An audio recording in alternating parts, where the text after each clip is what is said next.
Olá, meu nome é professor Zizo, professor de disciplina de Física. Vamos dar início agora à competência de número 6, a segunda aula, que se titula Impulso e Quantidade de Movimento. Bom, na aula anterior nós discutimos a força como gênese do movimento, a interação da matéria com a matéria que faz com que um corpo adquira uma aceleração, ou seja, mude seu estado de movimento. Uma das representações que nós vamos dar agora para essa ideia da força é quando essa força age em um corpo em um certo intervalo de tempo, como por exemplo um chute em uma bola, se você pega um pedaço de um objeto e joga ele na parede, essa interação que o corpo tem com o outro corpo, ela se dá de forma tênue, de forma efêmera, de forma breve. A esta representação da força variando no tempo, a gente chama de impulso, Como a representação matemática formal deste impulso da força variando no tempo exige conceitos matemáticos avançados, nós vamos dar essencialmente uma representação gráfica a essa ideia da variação da força no tempo, a força como função da variável temporal. Então aqui, pessoal, a ideia da representação gráfica é simplesmente montar um gráfico onde o eixo vertical ele constitui da ideia da grandeza medida da força e no eixo horizontal a informação temporal. A ideia que eu vou me utilizar aqui, eu poderia representar qualquer gráfico, mas eu vou me utilizar de um exemplo um pouco mais visual, que é um chute em uma bola.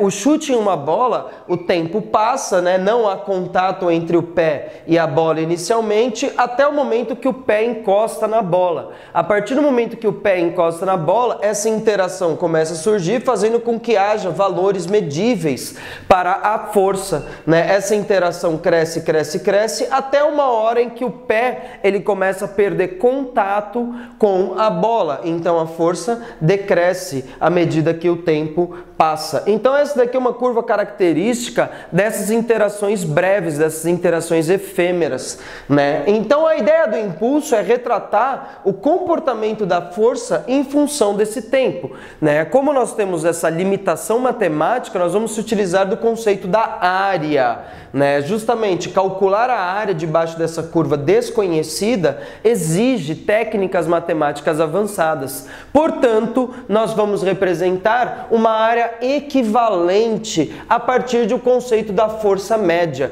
Então, por mais que a nossa força ela tenha o seu valor alterado, essa força varia, essa força muda, nós vamos representar através da força média, como se ela, durante toda a interação, se mantesse constante durante o mesmo intervalo de tempo que eu estou me chamando de delta T, Então, por definição, um impulso ele é a área desse gráfico força por tempo. Matematicamente, então, como a gente está tratando aqui uma força média, o desenho, a representação gráfica da força média em função do tempo nos dá uma figura geométrica que é conhecida pelo retângulo. E calcular a área do retângulo é relativamente simples. Basta que nós multipliquemos a base pela altura. Então, por definição, um impulso fica sendo o produto entre a força média e um intervalo de tempo. Porém, como a força é uma grandeza vetorial, ou seja, ela depende da direção e do seu sentido, nós tratamos também o impulso com características vetoriais, ou seja, levando em conta sua respectiva direção e seu respectivo sentido, Vetorialmente, então, nós temos que o impulso é o produto do vetor força com um intervalo de tempo. Como a força é um vetor e o intervalo de tempo é um escalar, o impulso ele vai ter a mesma direção e o mesmo sentido da grandeza da força vetorial, Por último, a unidade do impulso no sistema internacional acaba sendo o produto entre a força e o intervalo de tempo, Ou seja, unidade de força são os newtons, unidade de tempo, segundos. Portanto, o impulso é medido por newton segundo. Cuidado, não é newton por segundo, é newton segundo, pois é um produto, não uma divisão, Então a gente acaba chamando essa unidade de newton segundo, Então essa representação do impulso, essa atuação breve efêmera da força é representada a partir do impulso. E o impulso ele tem mesmo essa conotação, né, de um empurrão, né, um chute, um toque leve, breve, com uma certa superfície. Então agora nós vamos fazer uma dedução matemática de um conceito que foi proposto durante o século XVII. É anterior, porém a ideia formal desse conceito foi proposto no século XVII, mais precisamente com Descartes. Descartes acreditava que o universo foi criado com os corpos por Deus, e Deus muniu os corpos com uma certa quantidade de movimento, em que o movimento era simplesmente transmitido de um corpo para outro. A gente não vai fazer a dedução filosófica dessa informação, porém a dedução matemática a partir do conceito de impulso. Então aqui eu peguei a definição matemática de impulso, que o impulso como característica vetorial é o produto da força resultante com o tempo, e pela segunda lei de Newton, a gente tem que a força resultante é o produto da massa vezes a aceleração vetorial, ou seja, a soma vetorial das forças que atuam no corpo resulta numa aceleração vetorial na mesma direção e mesmo sentido da força resultante. Substituindo então a segunda lei de Newton na nossa definição de impulso, a gente fica que o impulso é o produto da massa, aceleração vetorial com um intervalo de tempo. Sabendo que a aceleração vetorial é a variação da velocidade vetorial em relação ao intervalo de tempo, a gente pode substituir essa ideia e ficar com o impulso é o produto da massa, a variação da velocidade vetorial dividido pelo tempo vezes o intervalo de tempo.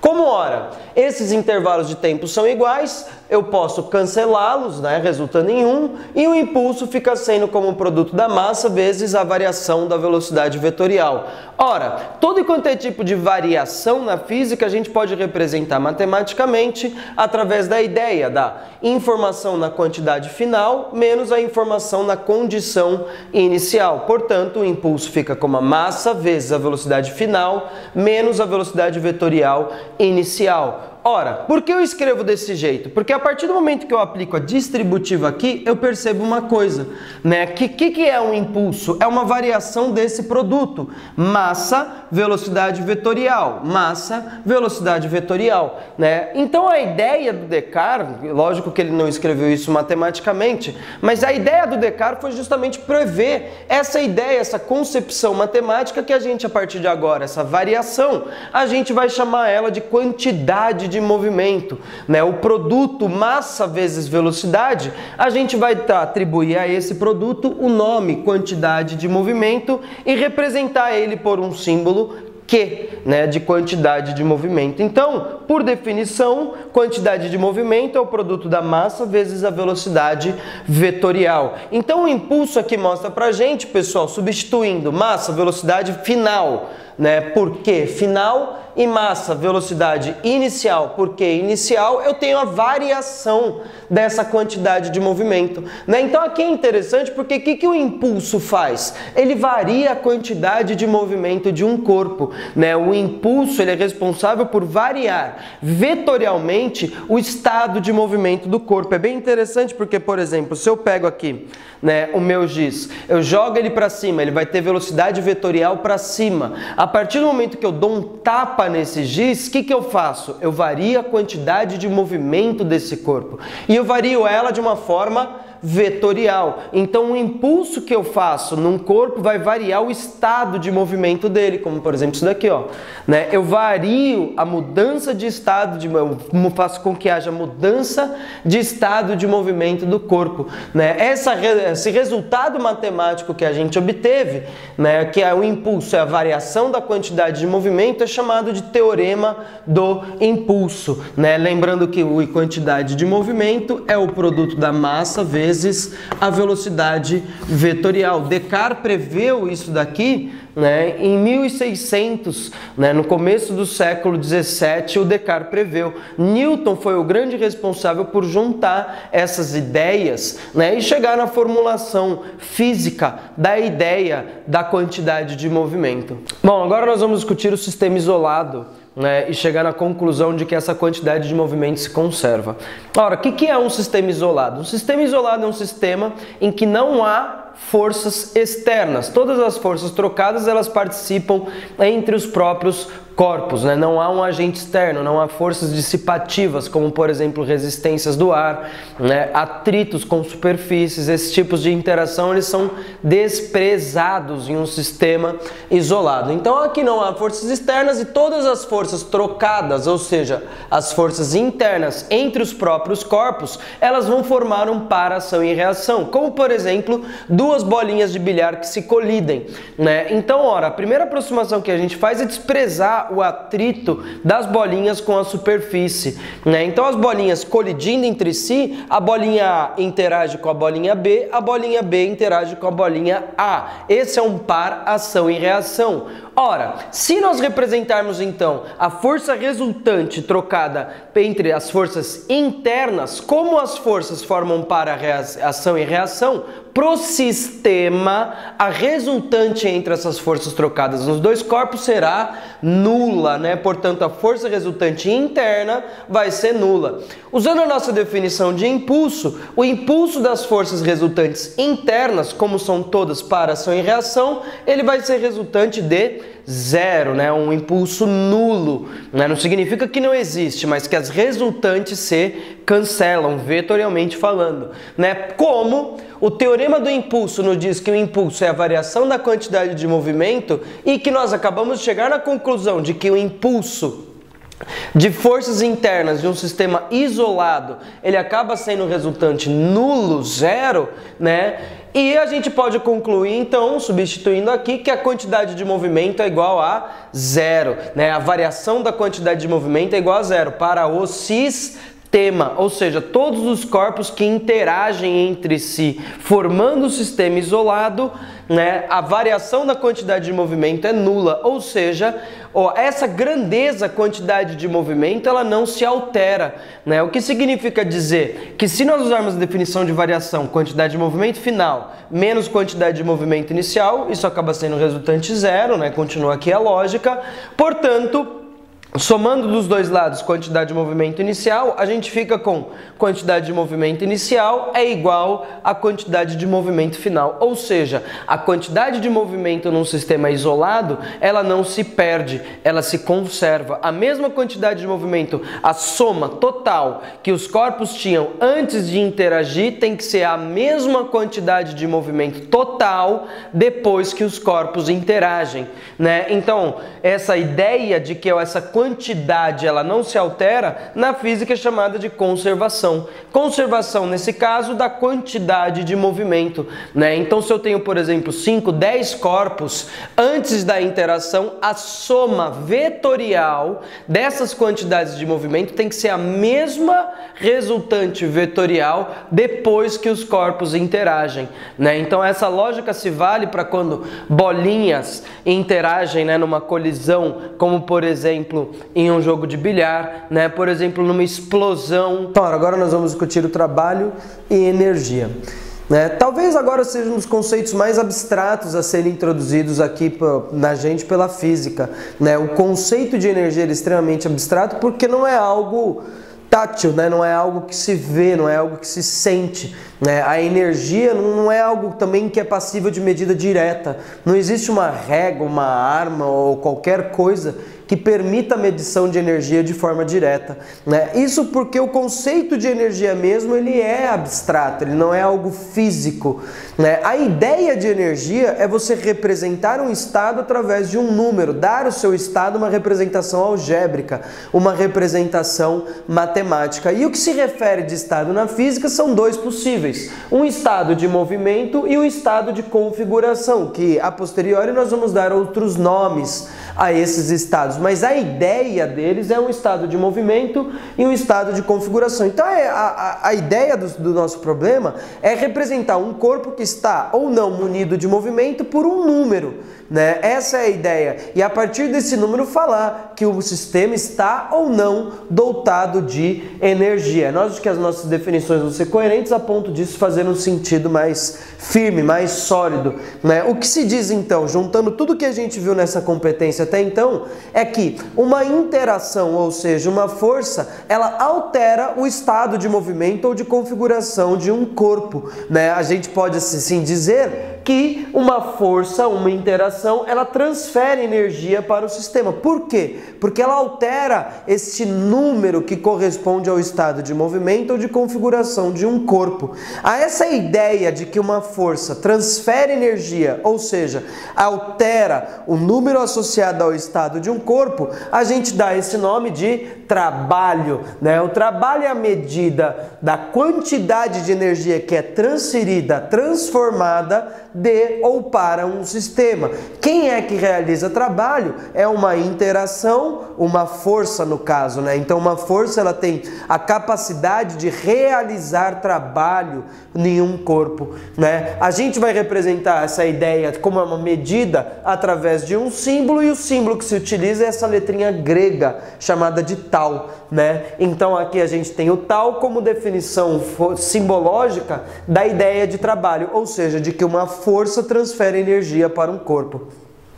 Ora, a definição matemática para o trabalho que a gente vai tratar se representa simplesmente para uma força constante. Isso é uma aproximação que se faz devido à dificuldade matemática que se tem para desenvolver o trabalho de uma força que não é constante. Então, em todos os nossos sistemas, a gente vai trabalhar com o trabalho de uma força essencialmente constante. Então, ora, pessoal, a ideia é o seguinte: eu tenho um corpo que se desloca de um ponto A até um ponto B, e a gente representa esse deslocamento através de um vetor que une o ponto A ao ponto B. Uma força F resultante atua no corpo em todos os pontos dessa trajetória com a mesma direção, sentido e intensidade.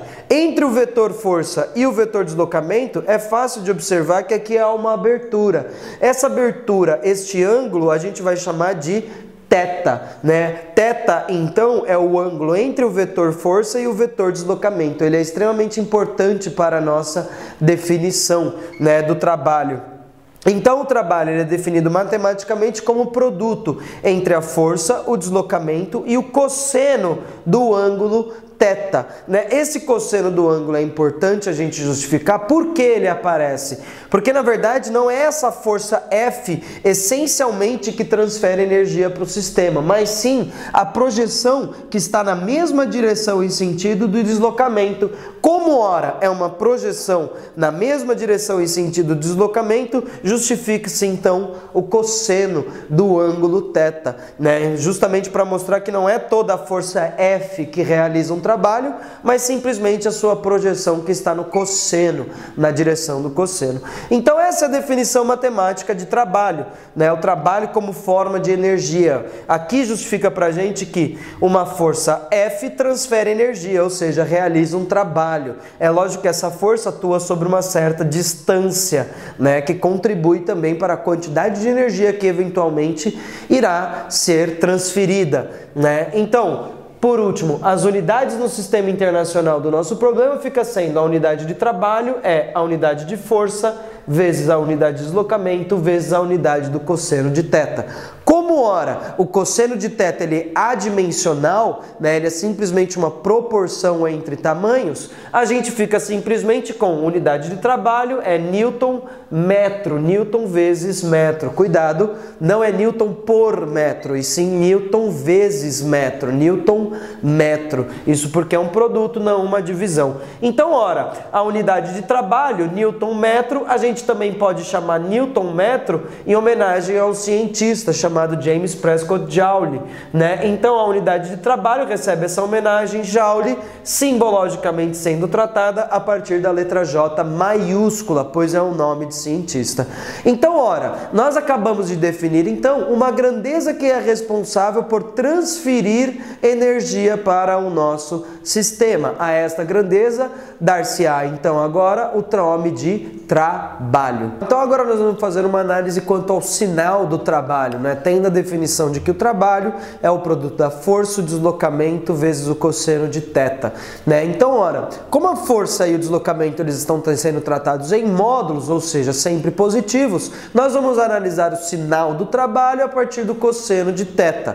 Como, ora, θ pode ser um ângulo, né, no primeiro quadrante entre 0 e 90 graus, então a gente tem que o cosseno de θ ele vai variar, né, entre 0 e 1, né, ou entre 1 e 0, se você preferir, no sentido anti-horário que é definido o círculo trigonométrico, né? De qualquer forma, né, no primeiro quadrante o cosseno vai ser sempre positivo entre 0 e 1. Como, ora, o trabalho é dado pelo produto da força e deslocamento, que são em módulos, portanto positivos, e no primeiro quadrante o ângulo é positivo, então a gente tem que o trabalho resultante vai ser um trabalho cujo sinal algébrico é positivo, é um sinal de mais. Portanto, quando o trabalho for positivo, nós chamamos de trabalho motor. E qual é o conceito físico do trabalho motor? Ou seja, de um trabalho cujo sinal algébrico é positivo. O conceito físico que a força que realiza esse trabalho fornece energia para o meu sistema, né? Pensando na ideia do número associado ao estado, o trabalho motor, ele faz com que o número associado ao estado, ele aumente, né? Ou, por exemplo, o corpo pode ganhar velocidade, né? E etc.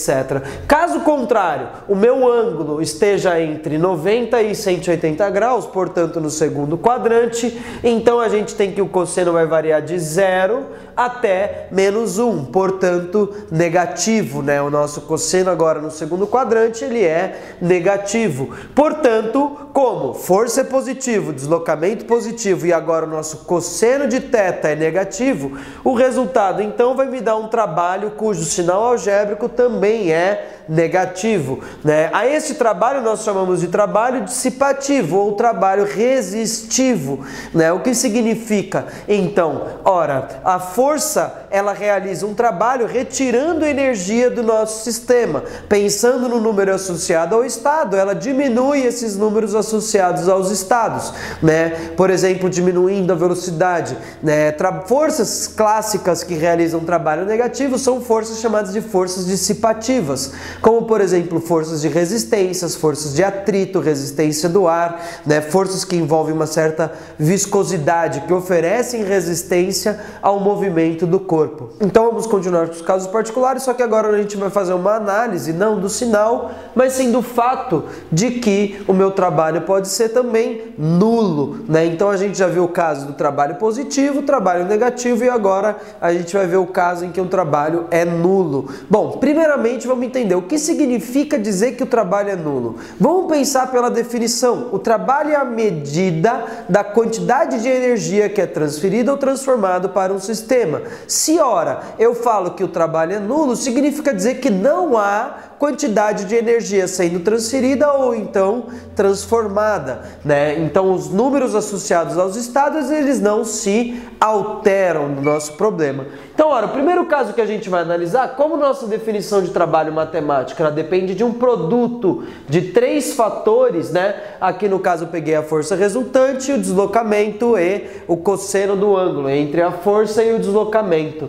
Portanto, primeiro caso, quando a força resultante for nula, né? Quando a força resultante for nula, significa que a soma vetorial das forças que atuam no corpo, elas resultam 0, né? Elas se cancelam entre si, a força resultante sendo nula, né? O que significa então que se a força resultante é nula, não há mudança do número associado ao estado. Isso porque a velocidade vetorial do corpo não varia quando a força resultante é nula, né? Pois bem, se falar que a força resultante é nula implica não necessariamente um corpo estar em repouso, mas sim ele pode estar em repouso ou então em movimento retilíneo uniforme. Por quê? Porque em ambas as situações a velocidade vetorial não se altera, né? E outra coisa que é importante a gente comentar é que falar que a força resultante é nula não é a mesma coisa que dizer que não atuam forças no corpo, né? Mas sim que a soma vetorial das forças que atuam no corpo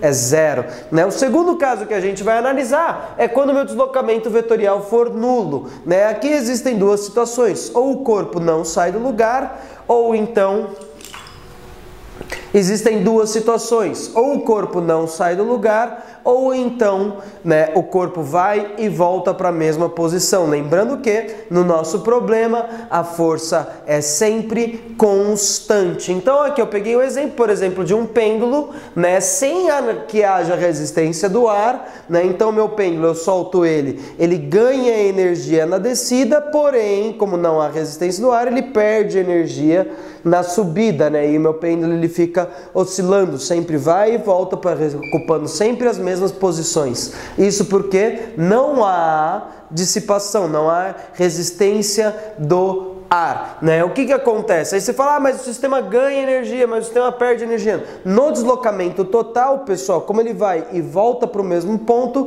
o trabalho resultante de todo esse trajeto é nulo, A mesma quantidade de energia que o sistema ganha na descida, ele perde na subida, fazendo com que o trabalho resultante da ida e da volta, por ter um deslocamento nulo, é zero, No final das contas não há transferência de energia, Cuidado, porque em pontos a pontos o sistema ganha e perde energia, porém no total, no sistema como um todo, no trajeto inteiro da ida e da volta, não há transferência no resultado. O que ganha na descida, perde na subida, E o terceiro caso, que talvez seja um dos casos mais importantes, é quando o cosseno é nulo, este fator aqui, Um produto sendo nulo, qualquer um dos três fatores pode ser zero, Então o terceiro caso, que o cosseno é zero, a gente faz uma análise geométrica dessa informação, O cosseno ser zero, o que significa? Que o ângulo referente ao cosseno, ele tem que ser 90 graus, ou então, em radianos, π sobre 2. O que significa, então? Como o ângulo θ é o ângulo entre a força e o deslocamento, como ele tem que ser 90 ou π sobre 2, É a mesma coisa falar que quando a força é perpendicular ao deslocamento,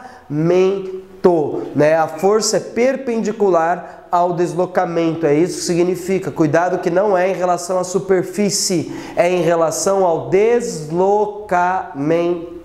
Forças que sempre, sem exceção, vão produzir um trabalho zero, um trabalho nulo, por serem sempre perpendiculares ao deslocamento, serão a força centrípeta e a força magnética. Ambas as forças nunca realizam trabalho, nunca transferem energia para o sistema, A força centrípeta, ela não acelera os corpos, ela não muda o número associado ao estado de movimento do corpo. Agora nós vamos definir a energia, Esse número arbitrário associado a um estado, Como eu mostrei para vocês, a gente separa na física em dois estados diferentes. Primeiro estado, um estado de movimento, que doravante nós iremos chamar de estado cinético, Ou então, como o número associado a um estado se dá por energia, então a gente tem uma energia de movimento, ou melhor dizendo, energia cinética. A representação matemática desse estado, desse número associado a um estado de movimento, se dá pelo produto da massa, a velocidade ao quadrado, dividido por 2. Aí você fala, da onde vem isso? Isso vem do cálculo do trabalho de uma força resultante, constante, É possível, é fácil de ser demonstrado que a energia cinética é dada por esse valor, Porém transcende a proposta das videoaulas, então a gente vai manter simplesmente o resultado, A energia cinética é definida como sendo o produto da massa, velocidade ao quadrado, dividido por 2. Eu estou representando a energia cinética pelo símbolo E, índice C, energia cinética. Outros estados que nós temos são os estados configuracionais, que agora a gente divide ele em dois, Um estado que a gente vai chamar de energia potencial gravitacional, O que é uma energia potencial gravitacional? Energia é um número associado a um estado, potencial de configuração e gravitacional, que é devido à força peso, a atração gravitacional entre o planeta Terra e um corpo que está próximo dessa superfície do planeta. Essa energia potencial, o valor dela, o número associado a esse estado, é o produto da massa, a aceleração da gravidade e a altura que o corpo se encontra em relação ao referencial. Em relação a esse referencial, é uma questão arbitrária que você mesmo atribui ao seu problema, dependendo da conveniência conveniência, né? Geralmente atribui-se ao solo como referencial para a medida de altura, né? Então, por exemplo, a ideia é o seguinte: o meu giz aqui, como ele tem uma certa altura em relação ao chão, ele tem uma energia acumulada, né? Isso porque nesse exato instante que eu solto o giz, no exato instante que eu solto, a velocidade dele é nula. Quando eu solto o giz, ele passa pela minha mão, aí ele passa com uma velocidade diferente de zero. Ou seja, houve uma mudança do número associado ao estado. Quem foi o responsável, então? Foi a força peso, né, neste caso. E a gente fala que a força peso transferiu energia para o meu sistema. Quanto de energia ela transferiu? mgh, o produto da massa, da gravidade, com a altura em relação a este referencial atribuído por você, né? Esse referencial ele é arbitrário. Ótimo!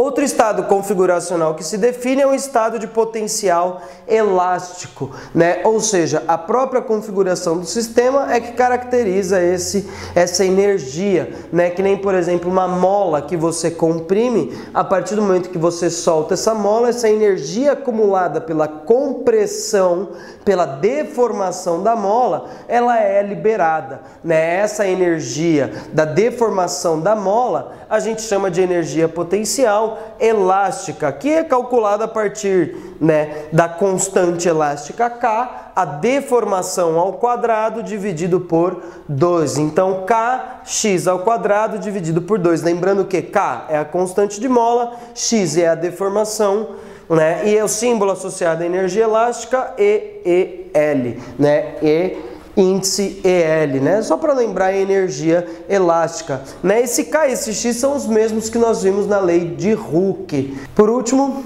nós vamos discutir a energia mecânica de um sistema. Lembrando que a energia mecânica não é uma nova espécie de energia, não é um novo número associado ao estado, mas sim simplesmente a representação de que os estados podem coincidir, né? Eu posso ter simultaneamente um estado de potencial e um estado cinético, né? O corpo ele pode estar munido de velocidade e estar munido de uma certa configuração em relação a algum referencial, né? A soma, a representação de essas energias como um todo, né, a soma algébrica dessas energias, dá-se o nome de energia mecânica. Então a energia mecânica é simplesmente a energia total que um corpo, um sistema tem, né? No nosso caso aqui, como a gente está trabalhando com energia cinética e potencial nas duas espécies, a energia mecânica é simplesmente a soma entre essas energias que podem, sem problema algum, coexistir em um corpo, né? A partir de agora nós vamos definir uma coisa que é chamado de sistema conservativo.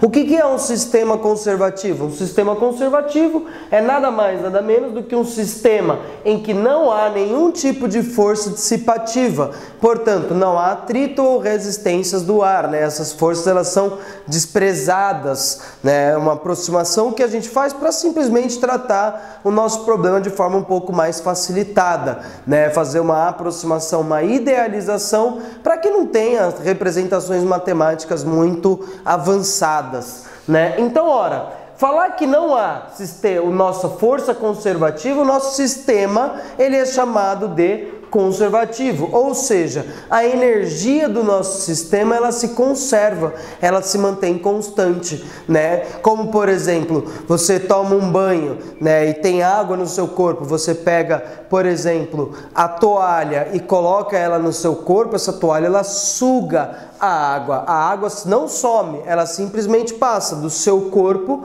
para a toalha. A quantidade de água envolvida no universo continua sendo a mesma, só que agora está numa espécie diferente, ela se transferiu do seu corpo para a toalha, né? A toalha enxugou essa quantidade de água, né? Mas a quantidade já continua sendo a mesma, da mesma forma aqui, né? E falar de conservação é falar que uma grandeza não se altera depois de uma certa transformação, né? Que nem, por exemplo, a massa desse giz, vamos supor que ele tenha 5 gramas, gramas, né? Eu quebrar esse giz, a soma desses dois pedaços continua tendo 5 gramas, né? A massa do giz, ela simplesmente não se perde, né? A soma continua sendo 5 gramas, não importa se agora eu quebrei o giz, mas a soma das massas continua sendo 5 gramas, né? Então, falar que o sistema é conservativo, a gente pode afirmar que a energia não se conserva. Identificar que um sistema é conservativo na prova do vestibular é simplesmente você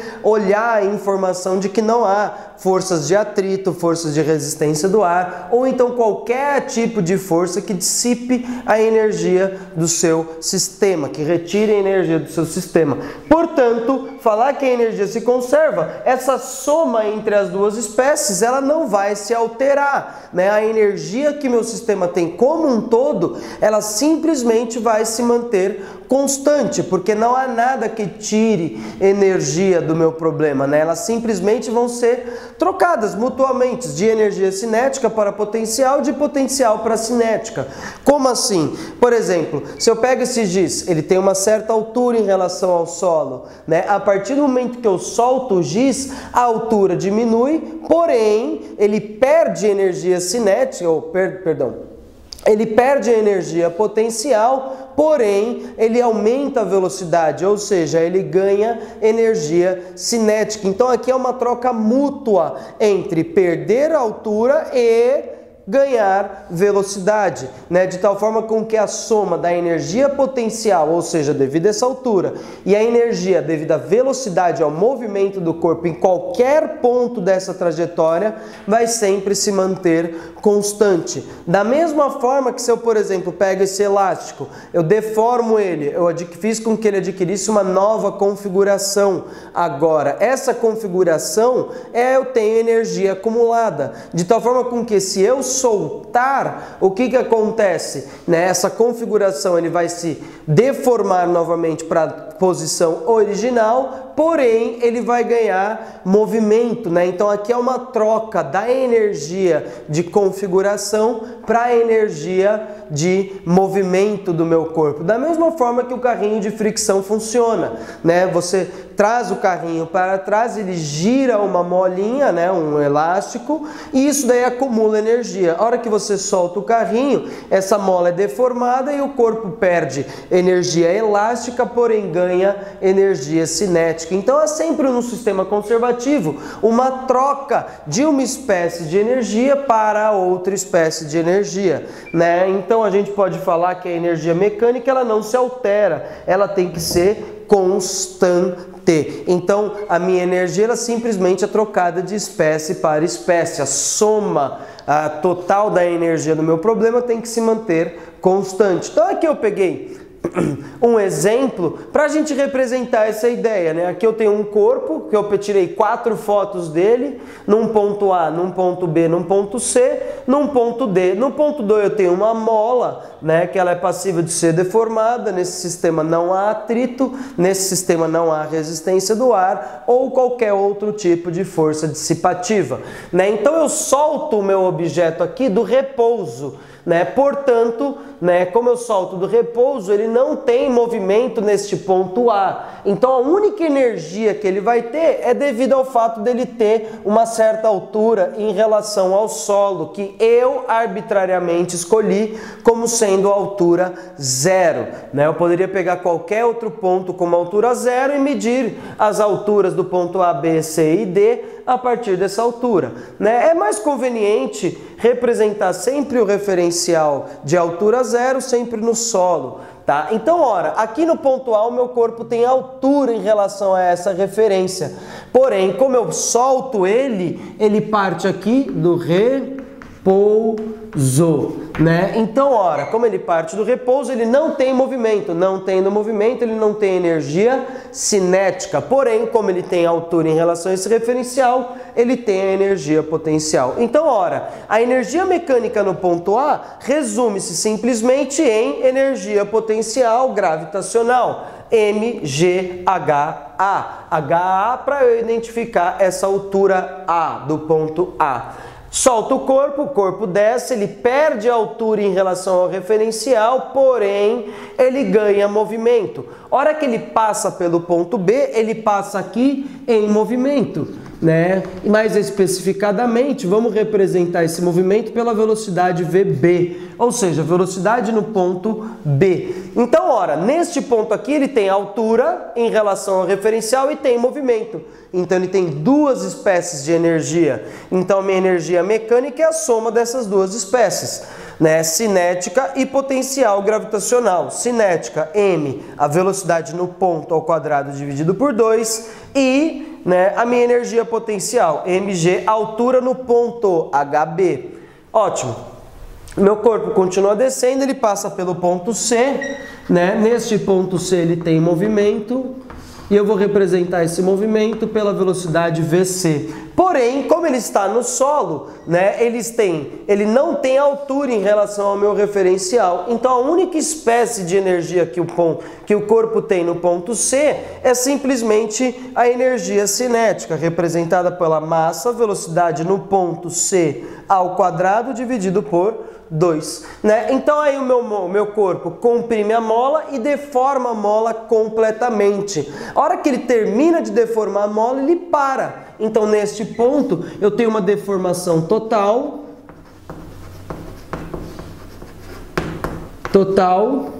e consequentemente repouso, né? Então o meu corpo aqui, que espécie de energia ele tem? Como ele está em repouso, ele não tem cinética. Como ele está no meu referencial zero, ele não tem potencial gravitacional. Porém, ora, a mola deformada acumula energia. Essa energia é potencial elástica, dado pela constante da mola, a deformação ao quadrado dividido por 2. Então, em cada ponto da minha trajetória, pessoal, eu tenho uma energia mecânica diferente. Porém, diferente em espécie, porém, em número, né, este resultado mgha é igual à energia em qualquer outro ponto. Por quê? Porque a energia se conserva. Imagina que eu multiplico a massa do corpo, a gravidade e a altura e tenho o valor, por exemplo, de 40 joules, que é a unidade de energia que a gente viu anteriormente. A energia mecânica no ponto B não pode ser maior que 40 joules ou menor que 40 joules. Né? A energia no ponto C, idem, ou no ponto D também, né? Isso, falar que as energias no ponto A, B, C e D são iguais, são equivalentes, são correspondentes, eu estou escrevendo matematicamente que a energia ela se conserva, né? Representar a conservação de energia é matematicamente falar que as energias mecânicas elas são equivalentes, né? Então o valor dessa energia, desta e desta e dessa, tem que ser obrigatoriamente os mesmos. Obrigado pela sua atenção, agradeço você ter assistido o vídeo, espero que você desfrute de todo o material disponível a você, aluno, e creio que você agora pode tirar as suas dúvidas, né, conversar um pouquinho, dar a sua opinião no nosso site. Por favor, acesse o portal e retire a sua dúvida.